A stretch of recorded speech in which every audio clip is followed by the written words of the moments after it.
brand new day mga kapatid! Welcome sa Podchrist, ang kwentuhang si Kristo ang bida. Here at Podchrist, we will talk about the brewing issues in the life of a youth nowadays over a cup of good coffee. Kape, kwento, Kristo. Ngayong buwan ng Mayo ay pinagdiriwang po natin ang buhay ng ating mga ina, nanay, mama, mommy. Happy Mother's Day sa ating mga dakilang ina. Iba't ibang mukha at kwento ng pag-ibig ang ating maririnig ngayong buwan para sa ating Momversations. At para sa araw na ito, we will talk about raising a child with autism. At para mas maging makabuluhan ang ating talakayan, makakasama natin ang isa sa primary leader ng House of the Lord, Mecca Wayan, and a mom of a child with autism. Let us all welcome Ninang Irene Baluran. Sige po, Ninang, batiin po natin yung ating mga kapatid. Good day, everyone! Lalong-lalo na sa ating mga kapatid ni Kristo from House of the Lord, Bagong Baryo, may kawayan at maging ang Katmon and everyone na nanonood sa atin ngayon. Hello! Ayan, kumusta ka naman, Nina? Kinakabahan ka ba? Do you feel any pressure right now? Hindi, kasi sanay na ako sa iyo. Yes! Yun naman ang maganda doon. Oo. So, ito na, Ninang. Let's dig into our talakayan, to our discussion for today. Ito na, Ninang. Paano mo ba nalaman na may autism itong bunso mong anak? Ayan. Kwento mo naman sa amin. From the start, no? At the age of 2 years old, si Kim ay nagpapakita ng mga signs na lalong-lalo na yung hyperactive disorder. Pero at that time, wala akong idea about autism kasi hindi pa naman yun na-explain sa mga tao. Hindi pa ganun ka-knowledgeable yung mga tao doon about mental health that time. Oo. Saka ako, wala talaga akong knowledge about that. So, parang sa akin, malikot lang siya, ganun. Kaiba likot neto, likot, ganun.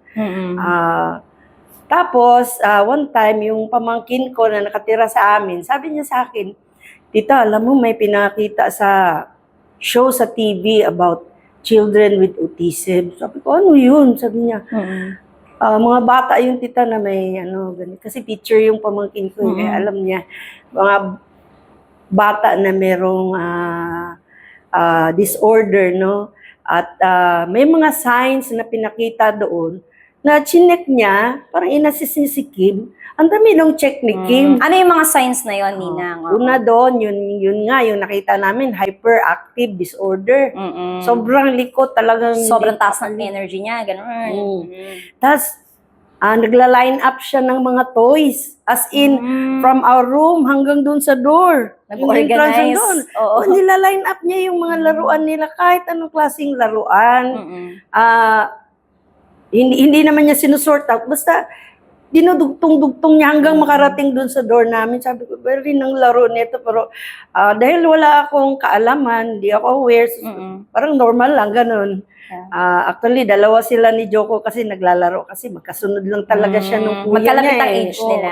Magkalapit ang age. Sabi ko, baka okay normal lang. Ganun. Akala niyo po normal lang. So, at the age of 2 and a half, pumunta kami sa doktor. Meron talaga akong doktor na nag-aalaga sa kanila na yung pag may sakit, gano'n. Tapos napansin ng doktor, sabi niya, nagsasalita na ba ang anak mo? Sabi ko, ano Dok, yung parang walang matinong salita. As mumble, gano'n na. Parang ang tawag dun is jargons. Mga walang meaning, gidi-gida, gidi-gido, mga gano'n, yung mga word na ganyan. Mga gibberish, gano'n. na sabi ko, ano ko kayo rin salita niya? So, napansin pala ng doktor yun. Sabi niya, nasalita na ba siya? Sabi ko, hindi, ilang taon siya nito, Nina? Mga 2 years and a half. Okay. So, nag-raise ng concern yung doktor. Sabi niya, Mami, patingnan mo na si Kim. Kasi, mukhang meron problema siya, no? Kasi may napapansin ako sa kanya. So, ni-refer kami doon sa Philippine Children's Medical Center, PCMC. Yung dito sa may Quezon City. So, dinala ko si Kim doon at Doon nalaman namin na diagnose siya. Actually, ang haba ng proseso no, ng check-up. No? At pagdating ng 2 months, saka pa lang sila nag-assess na si Kim pala ay merong ganung case. Siya ay may level 3 autism. No? So, pag So, may sinabing levels din 3, pala siya, no? severe autism yun kasi hindi talaga siya nagsasalita. Yun yung problema sa kanya. Non-verbal talaga siya, tapos malikot siya, tapos although hindi naman siya harmful, no, pero dahil sa kalikutan niya, talagang ang hirap niyang i-manage, no. Tas meron siyang isa pa yung sign na ano siya yung parang tantrum. Grabe yung tantrum niya, as in pag imiyak siya, as in Nagwawala talaga, oo. hindi siya nagwawala, Ay, pero hindi. ang tagal, as in 30 minutes siyang umiiyak, hindi siya titigil. Dumating ba sa point na, halimbawa, nasa public place kayo, tas bigla siyang inabutan ng nagtantrum siya doon? Paano nyo minamanage pag gano'n? Siyempre, nung panahon ninyo, hindi pa gano'n ka-aware yung mga tao when it comes sa mga ganitong klaseng issues, mental health, at saka kung ano-ano pa. Paano nyo minamanage yung gano'n, Ninang? Actually, no, dugtungan ko na, nung na-diagnose siya, agad-agad siya na binigyan ng intervention, yung early intervention at the age of 2 years and a half. Nagkaroon na siya ng intervention. So, at that time, ay meron nang ginagawa sa kanya ang mga doctors, no, yung occupational therapy, dahil yun ang pinakamahalaga. So si Kim, though diagnose siya as level 3 autism, no, severe autism, pero natutunan ko ring ma-manage siya kasi that time, nire-require kami ng mga trainings. Yung mga caregiver like mother, no, or yaya, ganun. Nag-attend ako ng mga seminar kung paano siya alagaan. So, yung question niyo po kung paano ko siya minamanage doon sa time na, lalo na kapag maraming tao. Actually, mahirap talaga kasi hindi mo siya makokontrol yung age niya na yun, nahihirapan ka. Like, gusto niya kumain sa Jollibee, pero hindi niya alam kung paano sasabihin. Kaya tumakbo siya doon sa lugar na akala niya Jollibee kasi red doon sa SM yun ang nakalagay automatic center, appliance center yung pinasukan niya. So hindi Jollibee, kala niya Jollibee. Pagdating niya doon, walang Jollibee. Frustrated siya. Frustrated siya. Lakas ng boses.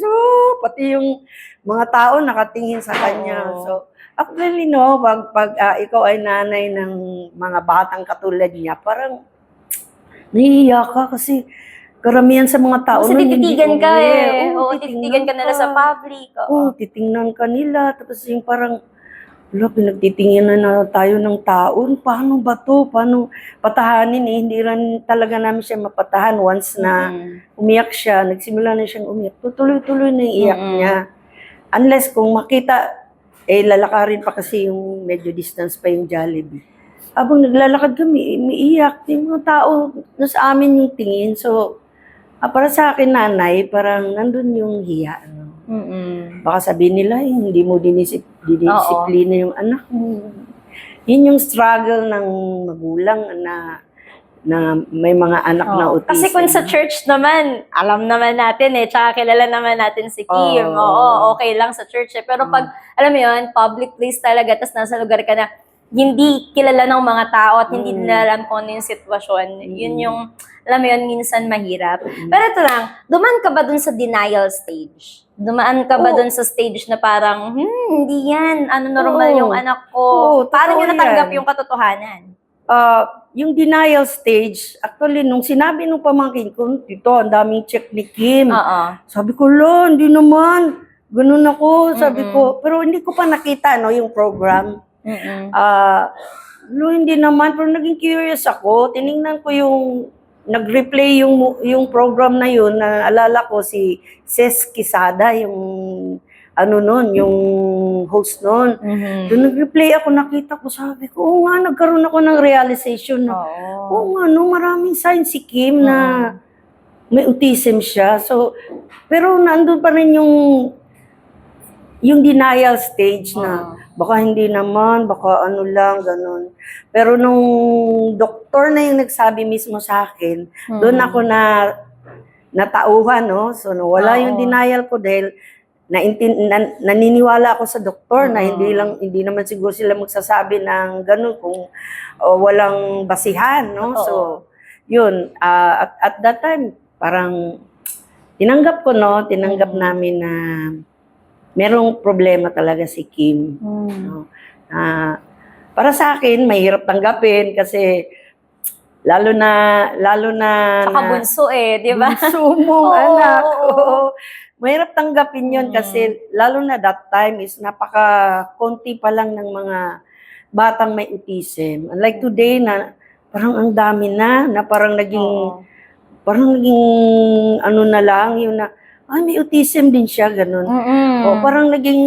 Kasi ngayon, sa panahon natin ngayon, mas widely accepted na, tsaka mas marami ng knowledge na na-access yung mga tao regarding sa autism. Dati kasi parang wala may stigma kasi dati, di ba, Ninang, na parang pag may ganun, ang notion agad ng general, baliw, ganun. Parang, totoo, di ba, totoo. Ninang? Parang dahil hindi nila alam na meron palang autism. Tsaka iba-iba kasi siya, di ba? Sasabihin lang na may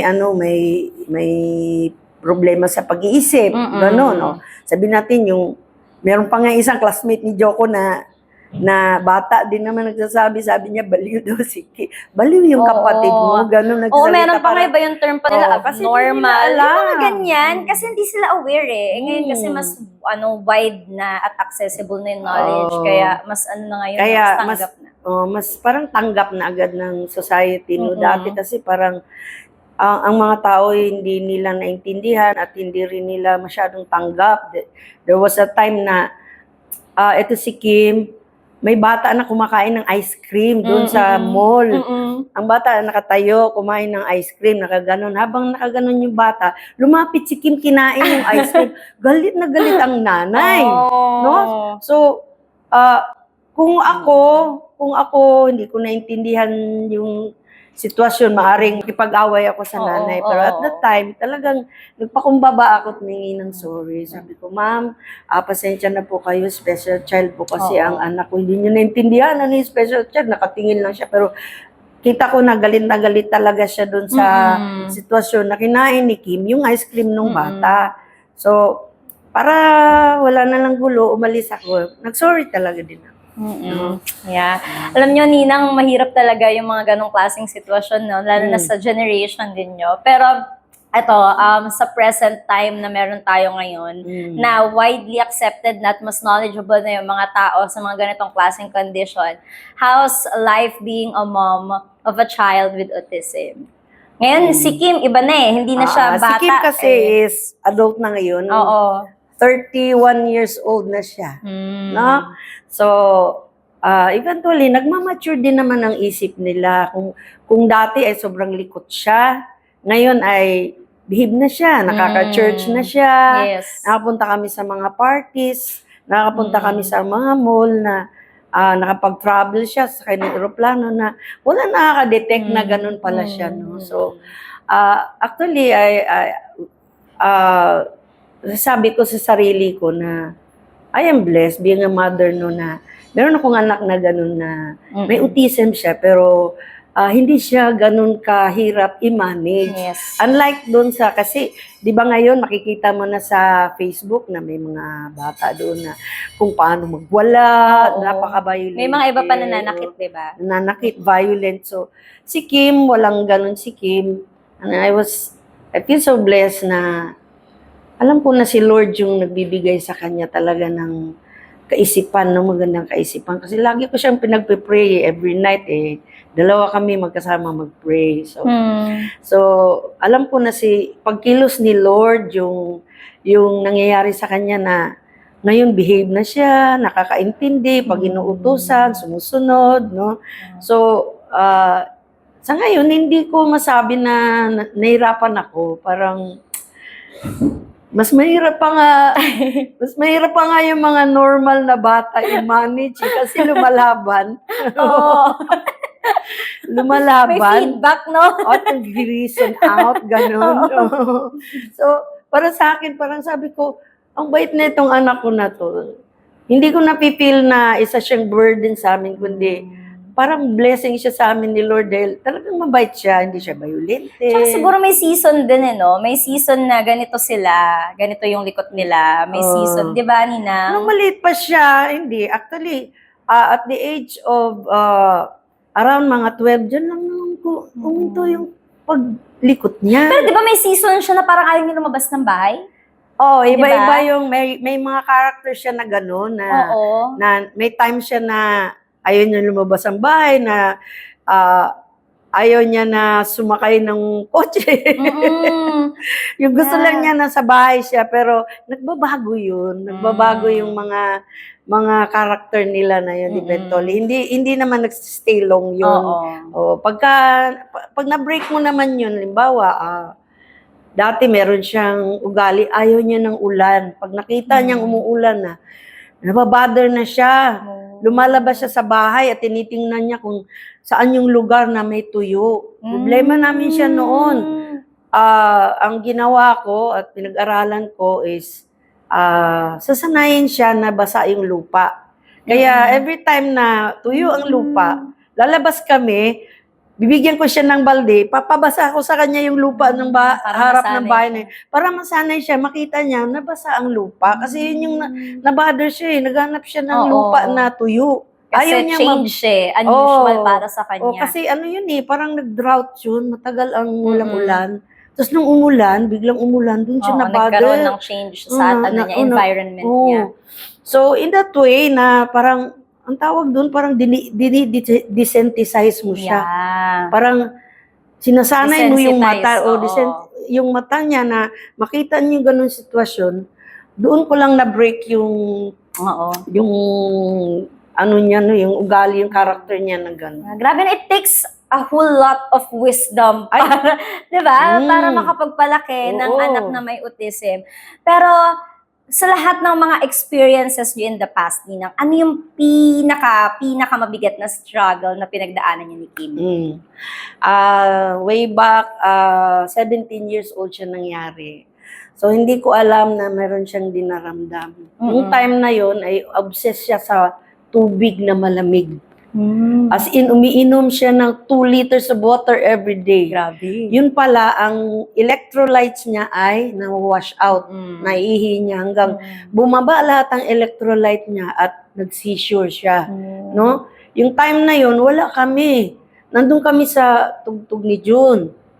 Sa trabaho ng dad niya. Tapos, nung sabi ng aming kasama sa bahay, ate, si Kim parang may nangyayari. Agad-agad ako umuwi, no?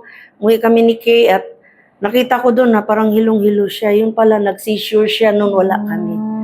Tapos, naulit yung seizure niya pagdating na kinaumagahan. So, tinakbo namin siya sa MCU Hospital at na-ICU siya. Kasi hindi alam ng doktor nung dahilan na seizure niya.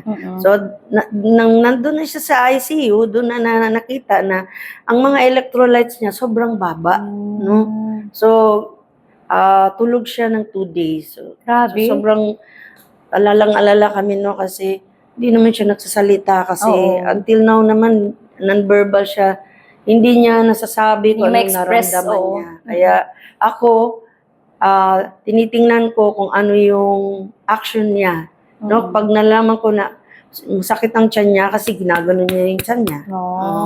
So, may mga signs, being a mother, parang naging ano na sa akin, yung parang kailangan maging sensitive kasi mga sensitive ako sa mga kilos niya na eto masakit ang ganito nito, kailangan kong dalhin sa doktor. No? So, yun, mahirap talaga yung ano, kasi sa case niya, non-verbal siya hanggang hindi siya nagsasalita. Yes. At yan yung Challenging biggest prayer ko talaga na, Lord, bigyan mo siyang kakayahan, Lord, na magsalita. Hindi pa binigay ni Lord sa ngayon, pero I know, one day, no, walang imposible sa Panginoon. Totoo yan. Sa mga viewers natin, Ninang, na meron ding mga anak or kapamilya na may autism, gaano po kahalaga yung treatment, yung pagte-therapy para sa mga anak nilang may autism? Para dun sa mga magulang na merong ganun din klaseng mga anak, no? Ito yung maipapayo ko na early intervention is very important. Correct. No? Kasi bata pa lang at naiko-correct na yung mga behavior nila na hindi tama, naaagapan, no? Hindi sila nagiging violente. Si Kim ay nagsimulang therapy at the age of 2 years and a half. So, matagal din kami sa PCMC at the time na nagsimula kami. Yung session niya, every session is 1 hour, 250. Sa time namin na yun, mahal yung 250 para sa amin, no? Plus, pamasahe pa, ganun. Pero talagang Tsatsagain mo talaga. tinatsaga namin na gastusan siya, do maliit lang ang income ng asawa ko, pero talagang sinikap namin na magkaroon siya ng therapy kasi yun lang ang makakatulong sa kanya. Gaano naman kahalaga ninang yung suporta ng buong pamilya sa ganitong klaseng sitwasyon? Kasi, 'di ba, kapag hindi naiintindihan ng mga kapatid, iisipin nila na, favorite mo lang yan eh. Hindi naman talaga, ano yan eh. Hindi naman talaga, wala naman talagang sakit yan eh. Favorite mo lang yan, 'di ba? So, gaano kahalaga na naiintindihan ng buong family yung sitwasyon? Napakahalaga no na lahat tayo, buong pamilya ay nakakaunawa sa kanya. Lalo na yung mga anak, mga kapatid, at Totoo.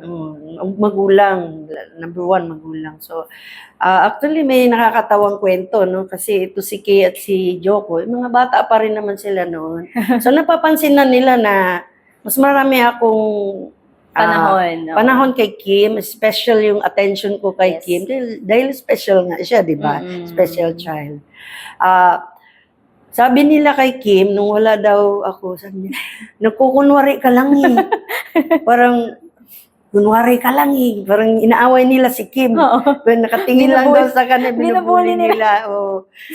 Pero eventually naman, naunawaan naman nila na ganun pala ang sitwasyon ni Kim. No? At wala naman akong nakitang kuwan sa kanila na galit sila kay Kim or hindi nila tanggap, ganun. No? Actually, si Kay kasi medyo mas may edad siya kay Joko. Siya yung una nakaintindi. Si Joko medyo, hindi ba niya tanggap eh. Galit siya kay Kim eh. Bakit ba marami siyang question sa akin. Bakit ganun? Kumbaga, parang nagre-reklamo siya. Si Kay, that time, alam na ni Kay. So, sila naman, supportive naman sila sa akin, no? At naunawaan naman nila kung bakit masyado akong tutok kay Kim kaysa kanila, no? So, sa part naman ng mister ko, pareho naman kami na supportive doon sa sitwasyon ni Kim, no? Na intindihan namin actually yung bago kasi si Kim na-diagnosis ganun, gusto ko magtrabaho. Sabi ni Ninong mo na, huwag na lang kasi may problema si Kim. Tutukan mo, ako ng bahala maghanap ng pera. So, yun ang arrangement namin. Kaya, so yun yung support ng buong pamilya, hindi lang pamilya, pati mga pinsan, mga tita, ay nandun kay Kim. At least, di ba, napakahalaga talaga na lahat ng family members naiintindihan yung sitwasyon. It's a good thing also, Pastora, na kami ay nasa Panginoong Yun Diyos. pa. Dahil madali namin natanggap sa family, na madali namin natanggap na ganun yung sitwasyon niya. Kasi kung siguro, niisip ko kung hindi ako naging Christian at that time, sobrang na yung buhay ko, yung parang baka feeling ko miserable na yung di ba? May ganun ka ba? May ganun kang era, Ninang? Nung Lord, una. why? Bakit naman sa amin? Bakit ako, Lord? Kasi sa lahat ng magkakapatid namin, ako talaga yung napakahilig sa bata. As in, lahat na pamangkin ko duman sa akin. Like, ako yung mama nila. Meron pa nga akong pamangkin. Ako talaga nag-alaga. Mula nung baby. Akala ng mga kapitbahay, anak ko. Mahilig ako sa bata. So, sabi ko, Lord, bakit ako pa? Ganun. Pero later on, na-realize ko anong purpose ni Lord. Wow. So, anong purpose ni Lord, Nina? Hindi ako naniniwala na bibigyan tayo ni Lord ng mga ganyang sitwasyon na wala siyang Walang dahilan. Tama naman. Oo. So, binigay nila sa amin, maaring binigay niya sa amin si Kim para magkaroon kami ng ah, ah, magiging malapit pa yung aming relasyon sa kanya. No? Kasi ever since na nalaman namin ganun si Kim, doon kami nagkaroon ng yung realization na mas kailangan talaga Mas namin naging si dependent Lord. ka kay Lord. Kailangan namin si Lord, no? Sa Totoo. sitwasyon na to. Totoo no? yan. Kasi nung bata pa siya, ilang beses siya nawala eh. Pero alam nyo, nung napakagandang patutuon, ito no, gusto ko talaga sabihin sa nawala yan si Kim. Alam niyo kung saan pumunta?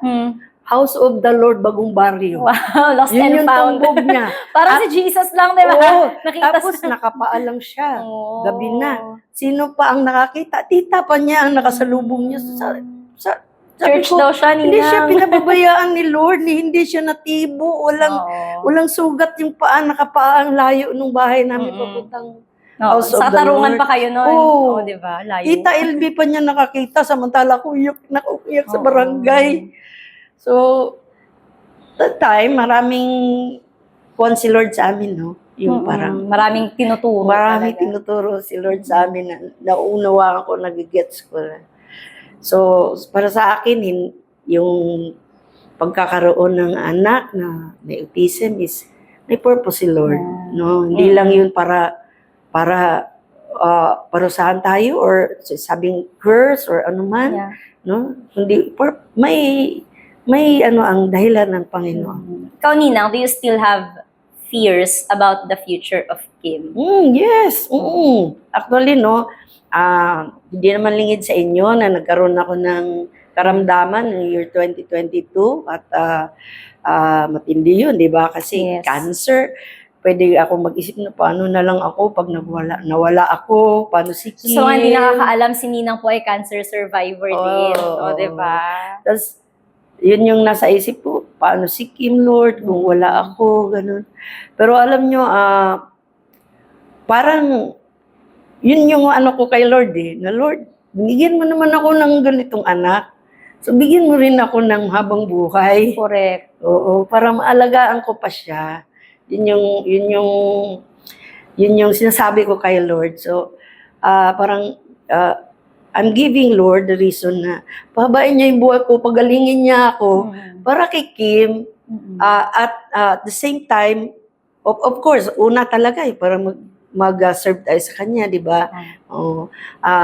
Pangalawa, para kay Kim, Lord, binigay mo naman siya sa akin na ganito, pabain mo pa yung buhay ko. So, kung yung tanong nyo kung meron pa akong fear, actually, meron, wala namang pero alam ko na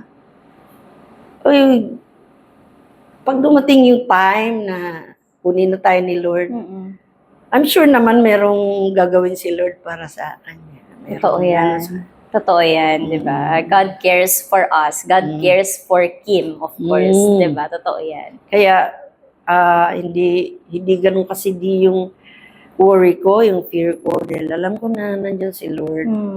Totoo yan. So, Ninang, para sa mga viewers natin na nanonood sa atin ngayon, do you have any message sa mga nanay na may anak, na may autism? Ano po ang mensahe ninyo sa kanila? Okay po, sa mga magulang na merong anak na katulad ni Kim, kung napansin nyo na merong kakaiba sa inyong mga anak, ay napakahalaga po ng early intervention. So, kailangan nilang patingnan sa doktor, kailangan nilang ma-address yung kanilang mga problema, at sundin natin kung ano yung dapat nating gawin, lalo-lalo na yung therapy, no? Kasi yun yung pinakamahalaga. At ngayon naman, marami ng, hindi katulad namin noon na talagang nagbabayad kami ng malaki para magawa namin yun. Pero ngayon, nakikita ko parang binigyan na ng government dati ng priority din yung mga children with learning disability. Actually, may mga libreng school, gano'n. So, bigyan natin ng pansin, no? At eto ang masasabi ko, no, para sa mga nanay, no, there is no substitute for tender, loving care of a Wow. child, of an autistic child. Kasi alam nyo, marami akong nakikita noon doon sa therapy center na mayaman sila, may mga, kaya nila magbayad ng mga tao para mag-alaga sa kanilang mga anak or yung caregiver. Pero nakikita ko yung mga bata, wild, mga sabi ko siguro busy yung mga magulang, no? Na hindi nila na ibibigay yung tamang time. Para sa akin, walang substitute sa pagmamahal na may papakita ng isang ina sa anak na may autism, no? Kaya siguro si Kim, hindi siya ganun ka-violente kasi ramdam niya na mahal namin siya. Diba? Busog siya sa pagmamahal. Busog siya sa pagmamahal, no? Lalo na sa aming magulang niya, lalo sa akin, no? So, yun ang may papayo ko sa mga nanay na merong ganong case, no? Na wag din tayong wag natin isipin na malas ba ako ganito. May purpose si Lord. Sa mga kapatid natin na nakatutok sa atin ngayon, allow me to share our verse for the day found in Psalm 127:3, and it says, "Children are a heritage from the Lord, offspring of a reward from Him." Sige po, Ninang, baka may gusto pa po kayong final words na ibahagi sa ating mga kapatid. Gusto ko talaga i-share tong Word of God, no, na makikita sa 1 Corinthians 10:13. Basahin ko ito sa Tagalog. Wala pang pagsubok na dumating sa inyo na hindi naranasan ng ibang tao. Tapat ng Diyos at hindi niya ipapahintulot na kayo subukin ng higit sa iyong makakaya. Sa halip, pagdating ng pagsubok, bibigyan niya kayo ng lakas upang makayanan ito at ng paraan upang malampasan ito. Ito talaga pinangahawakan ko, no, na to my journey of being a mom of an autistic child, no. So kaya hindi ako masyadong worry, hindi mabigat sa akin, hindi burden si Kim sa akin, kundi he is a blessing for me. Thank you so much, Ninang Irene, sa pagsama sa amin ngayong araw na ito. At sa ating mga kapatid na nakasama natin ngayong araw na ito. Till our next episode of Pod Christ, Kape, Kwento, Kristo. This has been your host, Sara Lagsak Arsenio, dahil dito si Kristo ang bida. See ya!